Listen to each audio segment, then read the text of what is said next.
So we looked at how we can change the settings using the app management interface. Next we'll look on like how can we do the same or similar settings using the CHT app configurer, that is the command line.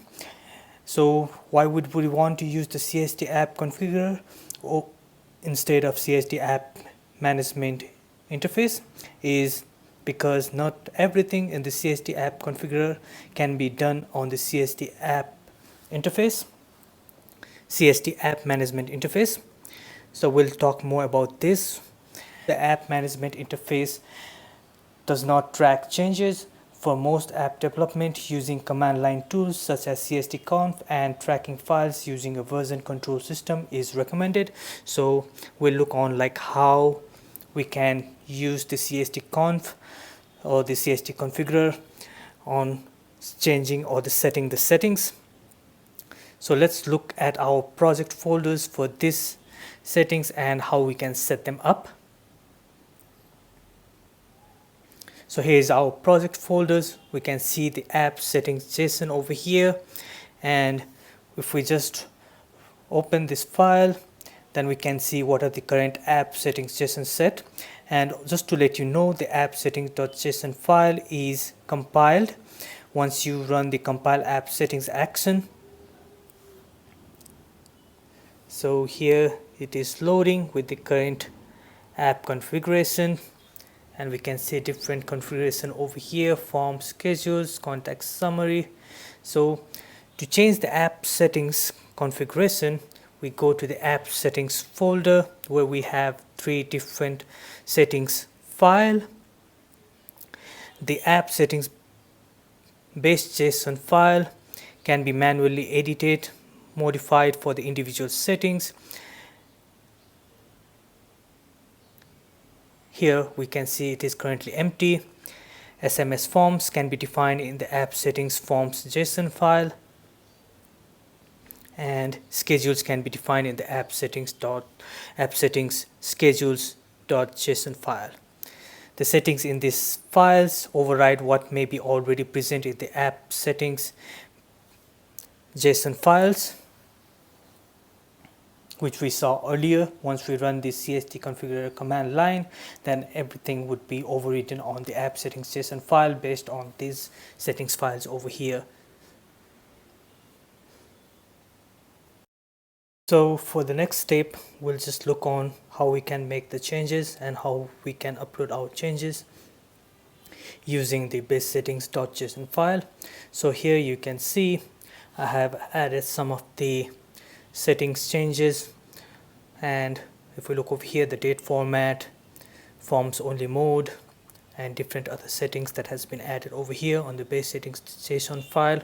You can find more details about these settings on our documentation website. Here you can see the gateway number, which was also what we viewed on app management interface. Also we can see the similar permission settings over here, which we can set from here as well. Let's move CSW from the can bulk delete reports, and we'll see how we can upload our changes and view our changes. Also, let's change the gateway number for the testing purpose or for this demo. I'll just enter this random number over here. Okay. Also, let's see, we can add a new settings over here for the phone validation, which I'll set it to none. That means it can take any of the format, not restricted to the numbers or the area code. And we can see the app settings over here still holds the previous one, and we can run our settings using the command, which is CST and then -- URL. In our case it is going to be https medic, and then that is the username with the colon password, which is the password, and at localhost. And you will also have to have these -- accept self-signed certs for these self-signed certificates, and compile our app settings and upload our app settings once we run this command. So once you have run this command successfully.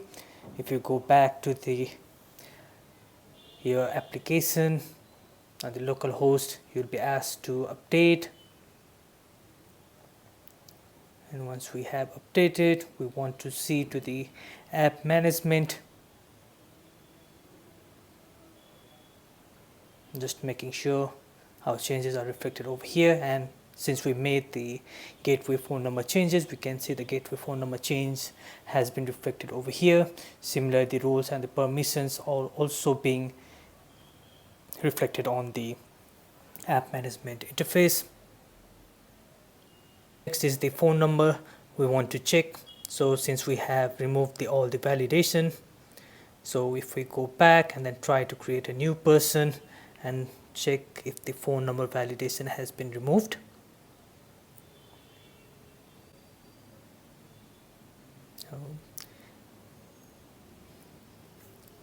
So if you look on the none, you still have to have the digit, you can't have the alphabetical characters, but then there would be no restrictions on adding the limitation of the format like 10 or 12 digit, which should be strictly followed on the other options like full or partial. You can view more about that on the documentation website. You can also view on the different settings and add that to the base settings and compile them and upload them and see how your changes are being reflected. So I have linked the documentation website on where you can read more about the different kind of settings available on the CHT to play around. I hope this tutorial was helpful to get you some high level overview on how app settings work.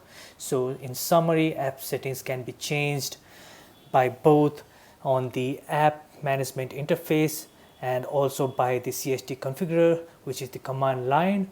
And we would recommend the command line because it would track the changes, and not all the functionality of CHT configurer are available on the app management interface. Please feel free to reach out with any of your questions in the CHT forum or any of the confusion you have on the documentation. Please feel free to post and somebody from the CHT community would be happy to help.